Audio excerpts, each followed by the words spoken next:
down, yeah. I've been feeling so, I've been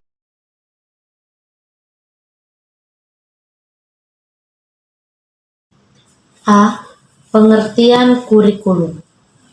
Secara etimologis, istilah kurikulum berasal dari bahasa Yunani yaitu kurir yang artinya pelari dan kurer yang berarti tempat berpacu. Istilah kurikulum berasal dari dunia olahraga, terutama dalam bidang atletik pada zaman Romawi kuno. Di Yunani dalam bahasa Prancis, istilah kurikulum berasal dari kata courir yang berarti berlari atau tuluran.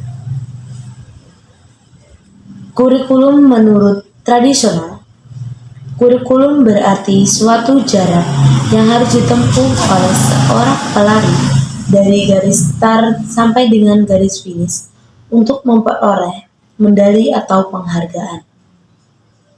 Kurikulum menurut modern.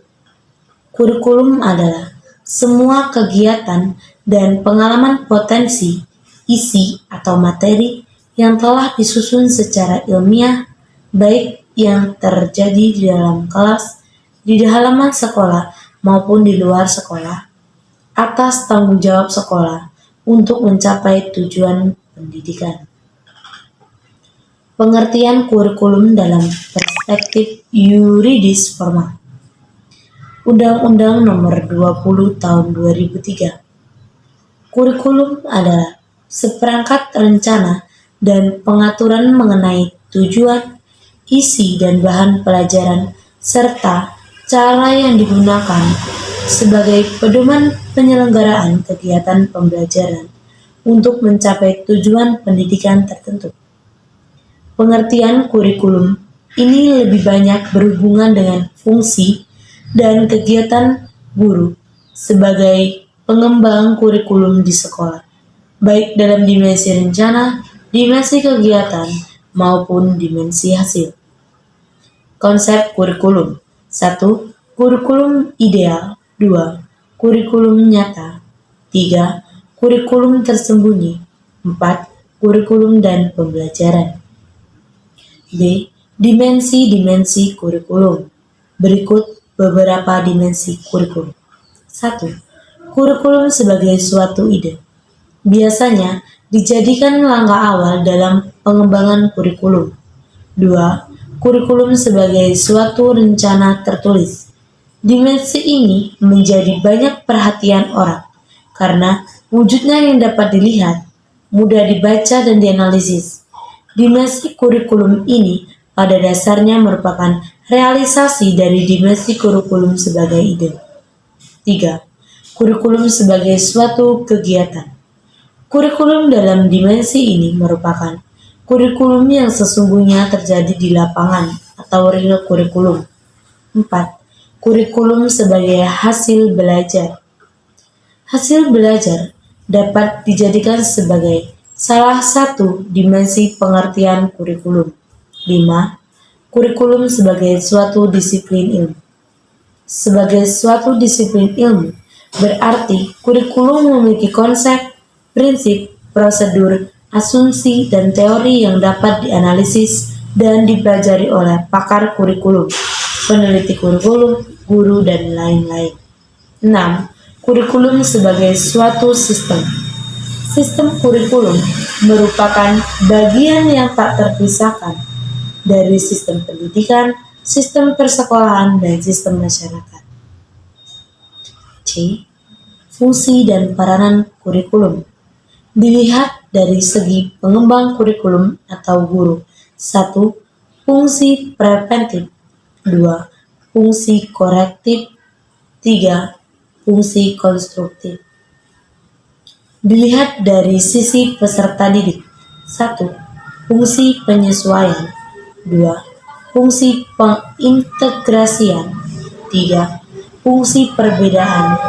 4. Fungsi persiapan. 5. Fungsi pemilihan. Fungsi kurikulum dari berbagai perspektif. 1. Fungsi kurikulum dalam mencapai tujuan pendidikan alat untuk membentuk manusia seutuhnya sesuai dengan visi, misi, dan tujuan pendidikan nasional. 2.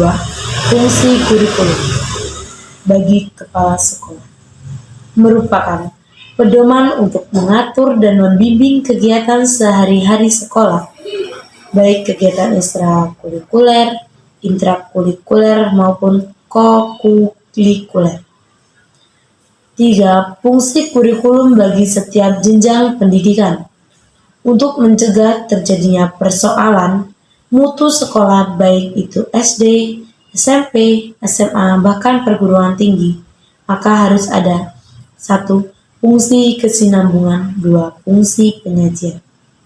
5. Fungsi kurikulum bagi pengawas atau supervisor. Fungsi kurikulum dapat dijadikan sebagai pedoman atau ukuran dalam membimbing kegiatan guru di sekolah. 6. Fungsi kurikulum bagi masyarakat. Kurikulum dapat memberi pencerah di perluasan wawasan pengetahuan dalam berbagai bidang kehidupan. 7. Fungsi kurikulum bagi pemakai kelulusan. Para pemakai lulusan harus mengenal kurikulum yang telah ditempuh calon tenaga kerja, karena studi kurikulum akan banyak membantu pemakai lulusan dalam menyeleksi calon tenaga kerja yang handal, disiplin, bertanggung jawab, jujur, ulet, dan lain-lain. D. Peranan kurikulum. Menurut Omar Malik 1990, terdapat 3 jenis peranan kurikulum. 1. Peranan konservatif. Peranan kurikulum untuk mewariskan, mentransmisikan, dan memviruskan nilai sosial dan budaya masa lampau yang tetap eksis dalam masyarakat. Nilai-nilai tersebut tertentu merupakan nilai-nilai positif dan bermanfaat bagi pertumbuhan dan perkembangan peserta didik di masa yang akan datang. 2. Peranan kritis dan evaluatif. Peranan kurikulum untuk menilai dan memilih nilai-nilai sosial budaya yang akan diwariskan kepada peserta didik berdasarkan kriteria tertentu. Asumsinya adalah nilai-nilai sosial budaya yang ada dalam masyarakat akan selalu berubah dan berkembang. 3. Peranan kreatif. Peranan kurikulum untuk menciptakan dan menyusun kegiatan-kegiatan yang kreatif dan konstruktif sesuai dengan perkembangan peserta didik dan kebutuhan masyarakat. E. Teori kurikulum. Dalam Kamus Filsafat yang ditulis oleh tim penulis Rosda 1995, dijelaskan bahwa teori adalah 1. Pemahaman akan berbagai hal dalam hubungan universal dan idealnya satu sama lain. 2. Dalam prinsip abstrak atau umum, dalam sebuah pengetahuan yang menampilkan pandangan yang jelas dan sistematik tentang sebagian dari materi pokoknya. 3. Sebuah prinsip atau model umum, abstrak, dan ideal yang digunakan untuk menjelaskan fenomena.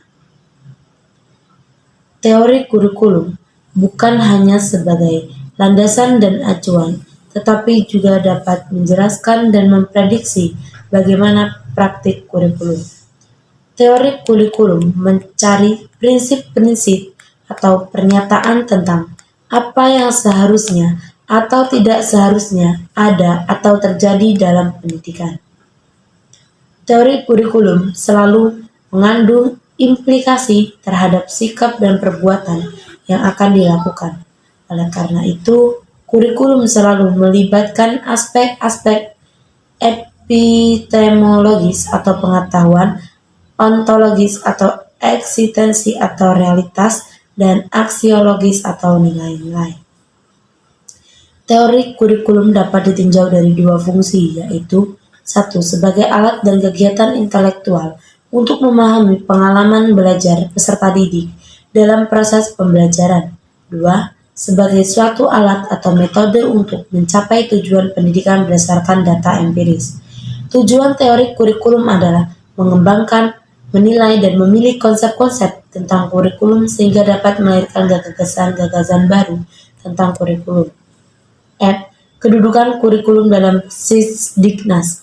Pendidikan di Indonesia telah diatur dalam Undang-Undang Nomor 20 Tahun 2003 tentang Sistem Pendidikan Nasional, di mana dalam penjelasan Undang-Undang Republik Indonesia Nomor 20 Tahun 2003 tentang Sistem Pendidikan Nasional dikemukakan bahwa pendidikan nasional mempunyai visi terwujudnya sistem pendidikan sebagai pranata sosial yang kuat dan berwibawa.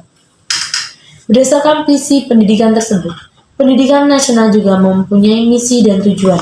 Untuk mencapai visi, misi, dan tujuan pendidikan nasional tersebut, harus ada suatu alat yang disebut dengan kurikulum. G. Manajemen kurikulum. Kurikulum, semua kegiatan, pengalaman, dan segala sesuatu yang dapat mempengaruhi perkembangan kepribadian anak manajemen. Manajemen suatu proses nyata tentang perencanaan, pengorganisasian, penggerakan, pengendalian yang dilakukan untuk mencapai tujuan yang ditetapkan. Fungsi manajemen: perencanaan atau planning, pengorganisasian atau organizing, penggerakan atau actuating, pengawasan atau controlling. Berdasarkan setiap fungsi manajemen, pengembangan kurikulum harus dilakukan berdasarkan ilmu manajemen, karena pengembangan kurikulum menuntut adanya perencanaan sampai dengan pengawasan, bahkan termasuk monitoring dan evaluasi. Artinya, seindah apapun desain kurikulum, pada akhirnya terletak di tangan guru.